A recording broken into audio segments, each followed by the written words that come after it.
तुम्ही एकीकडे देवराई वाढवताय, एकीकडे तुम्ही आपल्या भारताचा इतिहास, लेडी वॉरियर्स असं सगळं करताय. तर मग आणखीन तुम्ही मला असं वाटतं वुंडेड सोल्जर्स किंवा शहीद जे झालेले आहेत, तर त्यांच्यासाठी काय कार्य करताय तुम्ही? खरं तर मी त्यांच्यासाठी कार्य मी काहीच करत आहे असं नाही मला वाटत आहे. पण त्यांना प्रकाशात आणायचं काम मी करते. म्हणजे मी तुला आत्ता जसं मी म्हटलं ना, की पहिलं जे माझं वारस अभिमन्यूचं पुस्तक प्रकाशित झालं ना, लोकांना माहितीच नसतं, की अरे मुंबईमध्ये एवढे मार्टियर्स आहेत. It's a fact. एवढंच कशाला, की गोरेगावला मी एका कार्यक्रमात गेले होते आणि मी त्यांना म्हटलं, की सांगा नावं इथले तुमचे हुतात्मे, कोणी शहीद म्हणतात, हुतात्मे किती आहेत, काय आहेत. तर त्यांनी ते फक्त तो यांचा पोलीस याच्यामध्ये आपले गेलेलं त्यांचं नाव सांगितलं. पण म्हटलं no I am not talking about police, I am talking about, कारण गोरेगावमध्ये मॅक्झिमम नंबर ऑफ द हो हो खांबेटे म्हणून एक आहे, राजेश नायर मेजर राजेश नायर आणि सुब्रमण्यन, तो लेफ्टनंट सुब्रमण्यम, हे तिघंजणं गोरेगावचे आहेत.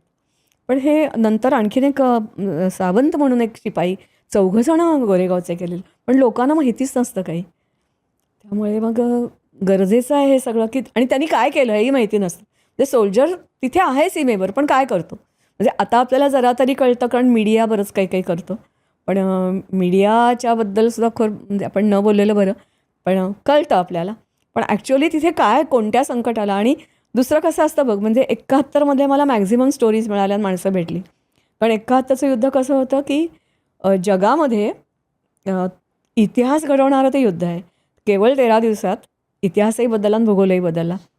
बांगलादेशही मुक्त केला आणि इकडेही आपण मुसंडी मारली होती. थोडासा वेळ मिळाला असता, केला नसता आपण शस्त्रसंधी, तर पाकिस्तान आपल्या ताब्यात आलं असतं. इतका मोठा पराक्रम आपण केलेला आहे. पण त्या ठिकाणी मग पराक्रम केला म्हणजे नेमकं हे सांगून एका वाक्यात झालं ना.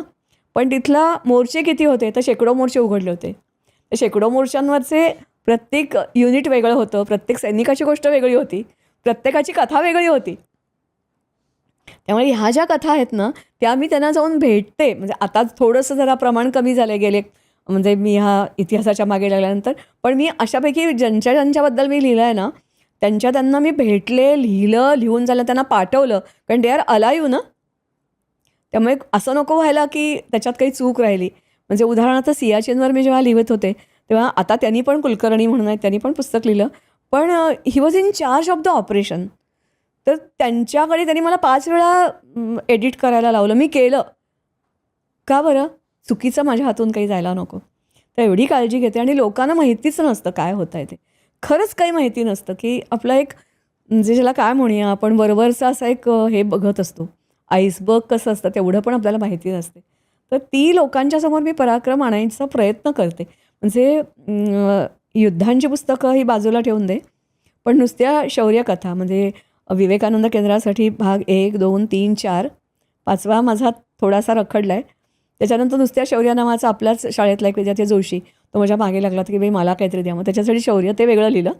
त्याच्याशिवाय त्याच्याही पूर्वी ग्रंथालिनी, म्हणजे त्याच्यामध्ये पण मला वाटते मी जवळजवळ अशा 250 जणांच्या मुलाखती घेऊन अशा छोट्या छोट्या गोष्टी त्याच्याबद्दल लिहिलेल्या आहेत. चंद्र सूर्य नांदो.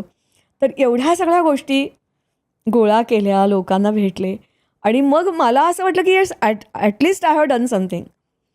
म्हणजे त्या अपंग जवानांना मी जेव्हा भेटले, काही वेळेला असं होतं की मला समोरून ऑफर येते. म्हणजे उदाहरणार्थ जेव्हा अपंग जवान वर्ष होतं त्यावेळेला मला आर्मीनी सांगितलं गेलं की त्याच्यावर तुम्ही का नाही लिहित.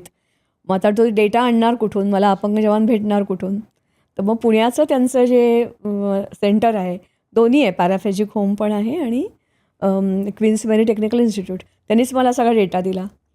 दुसरं माझं लिखाण लोकांना म्हणजे परफेक्ट असतं असं मी का म्हणते, तर जेव्हा मी कारगिलवर लिहायला सुरुवात केली तेव्हा आर्मीच्या कुलाबा सेंटरकडून मला 4-5 पुस्तकं ऑथेंटिक मिळाली. सो माझं लिखाण ऑथेंटिक असतं असं कदाचित ह्युमन एरर असूही शकेल, नाही असं नाही. पण कारण ते रिसर्च बेस असतं ना पूर्ण सर्वांगीण अभ्यास करून लोकांच्या मुलाखती घेऊन तुम्ही ते लिहिलेलं आहे ना. किंवा ही पुस्तकं त्यांच्याकडून मला आली ना, म्हणजे ती कोणाची, तर त्याच्यामुळे मला ती जास्ती ऑथेंटिक वाटतात. की अरे कुलाब्यांनी मला पाठवून दिली घरी, त्यांची गाडी आली होती, त्या व्हॅनमधून माझ्याकडून अधिकारी घेऊन ते हे आला. आणि मला असं वाटतं, मी तुला खरं सांगू का, आत्ता म्हणजे 75 वर्ष जेव्हा पूर्ण झाली ना, तेव्हा सगळ्यांकडे अजून पोचलीत की नाही मला माहिती नाही, पण मोदींची सही असलेलं एक मोठंच्या मोठं असं छान हे आहे, काय म्हणूया त्याला, मानपत्र. मानपत्र नाही म्हणता येणार त्याला, पण 75 साली वी रिमेंबर यू अशा प्रकारचं एक आहे. हो. मी तुला पाठवीन त्याचा फोटो. तर ते जे आहे ते घेऊन दिल्लीवरून इथे आलं आणि इथून ते माझ्या घरी आलं. ते बघितल्यानंतर मला असं वाटलं की अरे विनयला जाऊन तर किती वर्ष झाली, 33 वर्ष झाली, आणखीनही काही वर्ष होतील, पण नेशन विल नेव्हर फॉरगेट. मी आज गेले तर उद्या मला कोणी विचारणार नाही, विसरून जातील. आणि मग असं झालं की वाटतं की नाही त्याचा सॅक्रिफाईस आहे, इट इज वर्थ. म्हणजे मला ते बघून असं भरून आलं की अरे दिल्लीनी लक्षात ठेवणं इट इज क्वाईट. पण आजच्या या स्पर्धात्मक युगामध्ये ना सगळे लोक आपल्या करिअरच्या म्हणजे जिथे जास्त पैसे मिळतील अशा ठिकाणी नोकरी जिथे तुला मिळेल. अडवू जरा, हो. Why can't be the career in the army. आजकाल पगार एवढे कमी नाहीत, हा एक भाग. दुसरी गोष्ट अशी आहे की तुम्हाला जेव्हा तुम्ही रिटायर होता तेव्हा तुमचं वय किती असतं? काही जणांचं 35, काही जणांचं 40, काही जणांचं 45. So you can start your new career. आणि मला तर असं वाटते की अनेक जण म्हणजे नेव्ही आणि एअरफोर्समधले ते तर म्हणजे तुला वाटवेबाई नक्कीच माहिती आहेत, त्यांची मुलगीही माहिती आहे.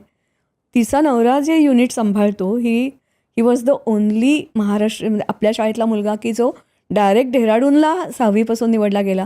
प्रत्येक स्टेटमधला एकच निवडला जातो, तसा तो निवडला गेला होता. आणि आता त्याचं जे युनिट आहे ना ते 100% एक्सपोर्ट युनिट आहे. After retirement he has done it. असे एक नाही असंख्य जण तुला सांगता येतील की दे स्टार्ट देअर. म्हणजे मध्ये एक असंच आमचं संमेलन होतं, तर त्याच्यामध्ये ते म्हणाले मॅडम तुम्ही आता असं एक पुस्तक लिहा की रिकामा झालेला सोल्जर किंवा अधिकारी काय करतो. लोकांचा जो गैरसमज आहे ना तो हाणून पाडा तुम्ही. कारण तिथे एक साधा शिपाई म्हणून रिटायर झालेला, त्याची एक कंपनी आहे पुण्यात, पण त्याच्या कंपनीवर 12 डायरेक्टर जे आहेत ना they were all army officers. आणि एकाच्या आता त्याच्या किती झाल्या असतील काय मला माहिती नाही. कारण त्यांचं इट इज नॉट ओनली म्हणजे ते सांगतात की लष्करातले सगळे गुण त्याच्यात आलेले आहेत, त्याच्या पलीकडे काहीतरी तुम्हाला म्हणजे कधी एक छोटासा एम्प्लॉई म्हणून जरी तुम्ही तो ठेवलात ना तरी तो 100% नाही, 100% much better than other employees. So मिळतात सगळ्यांना जॉब्स मिळतात कुठे ना कुठेतरी. काही जणं तुला इतर प्रायव्हेट क्षेत्रामध्ये काम करताना दिसतात, कोणी स्वतःचा उद्योग, त्यांना ट्रेनिंग दिलं जातं. त्यांना जर समजा हे करायचं असेल तर MBA करायचं आहे, आणखी काही करायचं आहे. म्हणजे मला असं वाटतं की राहुल यादव आपल्याकडे होता, 26/11 जे काही घडलं ना त्याच्यानंतर सगळ्या हॉटेलची सिक्युरिटी जी आत्ता टाईट आणि बदलली गेली, क्रेडिट गोज टू हिम.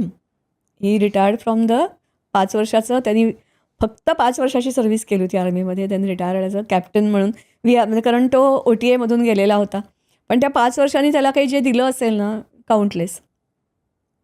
तेव्हा खूप काही त्या काळात ती शिकतात आणि मग पुढे आल्यानंतर आपलं आपण भरपूर काही काही करू शकतात. तेव्हा आपल्या मनातला हा गैरसमज आपण आधी काढून टाकूया. दुसरी गोष्ट म्हणजे असं नाही आहे ना की म्हणजे इतर विनयच्याच वयाच्या बरोबर त्याने राजन जोशी आपल्या शाळेमध्ये होता, तो कॅन्सरनी वारला. त्याच्या पालकांना काय मिळालं as against it as captain's mother what I am getting. Army takes full care of full care. कुठेही काही कमी त्याच्यामध्ये राहत नाही की जे इतरांना नाही होऊ शकत. It is some different world की ज्याला आपल्याला आणखीन परिचय करून घ्यायची खरं गरज आहे. ही क्लिप शेवटपर्यंत बघितल्याबद्दल खूप खूप धन्यवाद. संपूर्ण एपिसोड बघण्यासाठी खाली दिलेल्या लिंकवर क्लिक करा आणि सर्व काही चॅनलला सबस्क्राईब करायला विसरू नका.